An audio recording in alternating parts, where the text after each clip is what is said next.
Tiba-tiba talaga ang mga buhaya kaya masaya sila pag may bagyo. Pero hindi po natin dapat pahintulutan at hindi po natin dapat ito tanggapin doon sa sinabi ni Bongbong Marcos na this is the new normal, we have to embrace it. Hindi po ito ang new normal. Abnormal po ito.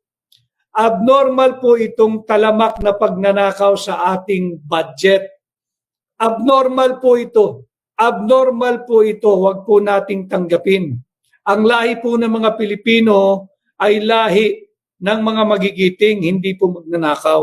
Kanya huwag po nating tanggapin na normal ang pagnanakaw, ang pandarambong na nagaganap ngayon sa ating gobyerno, sa ating pamahalaan, sa ating bansa. At nagpapakasasa ang napakaraming tiwaling politiko na may kasabwat na mga kontratista gamit ang flood control funds. Kanya po yung ating title ngayong tanghali, August 18, 2025, Tiba-Tiba sa Baha.